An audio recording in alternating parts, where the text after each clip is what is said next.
पिंपरी चिंचवड शहरातील कुदळवाडी परिसरात अतिक्रमणाची कारवाई महानगरपालिकेकडून करण्यात येत आहे, परंतु कुदळवाडीतील काही जी बांधकामं आहेत छोटी मोठी त्यांना देखील पाडण्यात आलेलं आहे.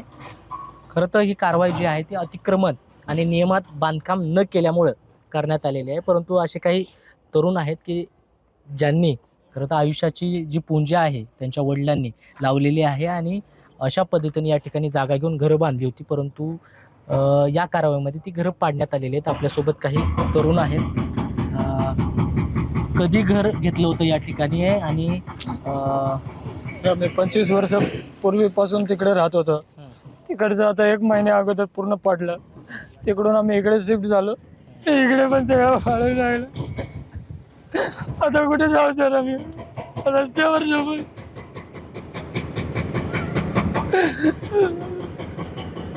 मागणी काय आता? सर तुम्ही सरकारकडून मागणी आहे आम्हाला काहीतरी राहायला व्यवस्था करायला पाहिजे होती. तुम्हाला एकदम रस्त्यावर आणलं. आता कुठे जाऊ सर? तिकडून इकडे आलो, तिकडचं पण पाडलं. आता इकडे आलो, इकडे पण सगळं पाडलं. कुठे जाऊ? आता काय मागणी तुझी? आम्हाला काहीतरी सर व्यवस्था करून द्या राहण्याची. आम्ही रस्त्यावर सगळे बसलो इकडे. कुठे जायचं सर? आम्ही 1-1 रुपया सर जमा करून आम्ही धंदा करून हे करतो. सगळं पाडलं, एकदम पाडलं. मग कुठे जायचं सर? आता वेळ लागते ना सगळं कमवायला सर. आधी घर कुठं होतं? आधी 20वा चौकात इथे जायकापाशी. मग इथं राहायला कधी आलं? इथे आता 1 महिना झाला सर राहायला आलतो. इकडे बरोबर शिफ्ट पण नाही झालं. ज्या दिवशी राहायला पूर्ण एकदम व्यवस्थित झालं त्या दिवशी इकडे येऊन नोटीस चिपकवली. म्हणलं इकडनं पण जायचं. आता कुठे जायचं सर? आम्ही पण आता काही पर्याय नाही सर आमच्याकडे राहायला. पण माझे आई वडील तिकडे आजारी पडलेले बसले तिकडे सगळे.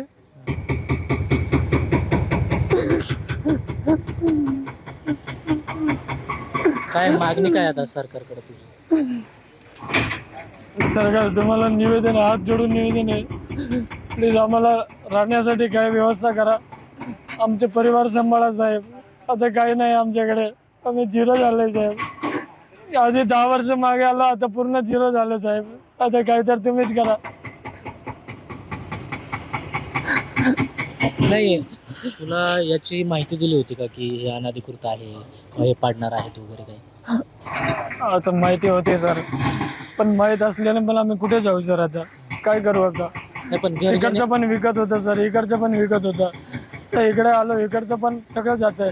रोड रस्ता सोडून आमची दुकान होती. सगळं रस्ता सोडून सगळं होतं. 100 फूटचा रस्ता होता या बाजूला. तरी घर पण सगळं पाडून टाकलं. घर घेण्याअगोदर माहित होतं की अनधिकृत आहे? नाही माहित होतं. संबंधित व्यक्तीने तुला काही सांगितलेलं नाही? आम्हाला असं नाही सांगितलं सर काही. किती पैसे दिले होते घराला वगैरे काय?